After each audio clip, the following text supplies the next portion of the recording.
Hello friends, welcome to biryani corner. இன்றைக்கி நம்ம சேனலில் பார்க்க போகிற ரெசிபி என்னென்னா காலிஃப்ளவர் கிரேவி. இது நம்ம ப்ரிப்பேர் பண்ணுறதுக்கு முன்னாடி ஒரு 2 செகண்ட்ஸில் இதோட பெனிஃபிட்ஸ் என்னென்னு பார்த்துடலாம். காலிஃப்ளவரில் லோ கேலரிஸ் இருக்கிறதுனால வெயிட் ரெடியூஸ் பண்ண நினைக்கிறவங்க சாப்பிடலாம். இதில் கால்சியமும் இருக்குது. இது ஹை ஃபைபர் கண்டென்ட் உள்ள ஃபுட்டு. நான் இதில் கடையில் வாங்கின எந்த மசாலாவும் யூஸ் பண்ணல. வீட்டில் ஃப்ரெஷ்ஷாக அரைச்ச மசாலாவை யூஸ் பண்ண போகிறோம்.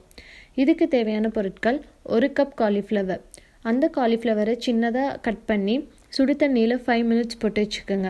2 டீஸ்பூன் விளக்கெண்ணெய், 2 வரமிளகாய், 1 பூண்டு, சின்னதாக இஞ்சி, 3 கருவேப்பிலை, 10 சின்ன வெங்காயம், 2 டேபிள் ஸ்பூன் கொத்தமல்லி தூள். கொத்தமல்லி தூள் இல்லாதவங்க 2 டேபிள் ஸ்பூன் கொத்தமல்லி எடுத்துக்கோங்க. 1 டீஸ்பூன் கசகசா, சோம்பு, சீரகம் எடுத்துக்கோங்க.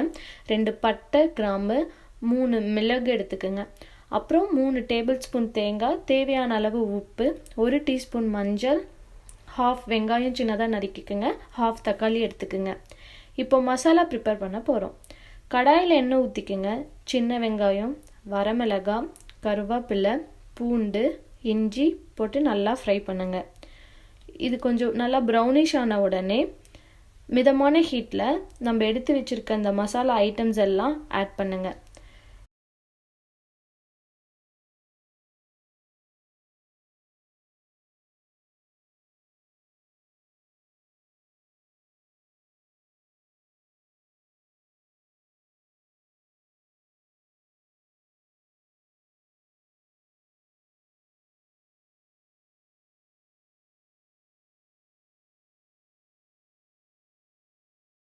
இதை நம்ம ரொம்ப ஃப்ரை பண்ணிடக்கூடாது. இந்த ஃப்ரை பண்ண ஐட்டம்ஸை எடுத்து தனியாக வச்சுக்கலாம். இது கொஞ்சம் கூல் ஆகட்டும். அப்புறம் தேங்காய் இதில் ஆட் பண்ணி கிரைண்ட் பண்ணி எடுத்து வச்சிடலாம். இப்போது தனியாக கடாயில் எண்ணெய் ஊற்றி க்ரீன் சில்லி ஆட் பண்ணிக்கிறேன். எதுக்குன்னா வாசத்துக்காக நான் ஆட் பண்ணுறேன்.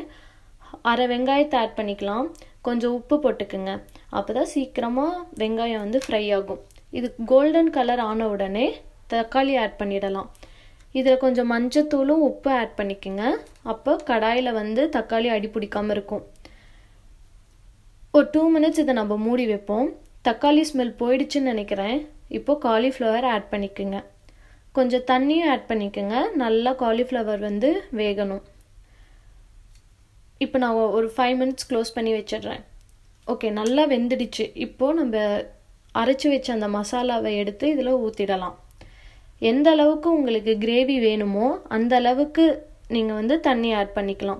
ஒரு 5 மினிட்ஸ் க்ளோஸ் பண்ணி வைப்போம். ஓகே, இப்போ ஓப்பன் பண்ணி பார்க்கலாம். நல்லா கொதி வந்துடுச்சு. மசாலா ஸ்மெல்லும் போயிடுச்சு. நல்லா வாசம் இருக்குது. இப்போது கொஞ்சம் இதில் கொத்தமல்லி இலையே தூவி விட்டுருங்க. நீங்களும் ட்ரை பண்ணிவிட்டு கமெண்ட் பண்ணுங்கள். ஆரோக்கியமாக சாப்பிட்டு ஆனந்தமாக வாழுவோம். இந்த வீடியோ உங்களுக்கு பிடிச்சிருந்தா எங்கள் சேனலை சப்ஸ்கிரைப் பண்ணுங்கள். தேங்க்யூ.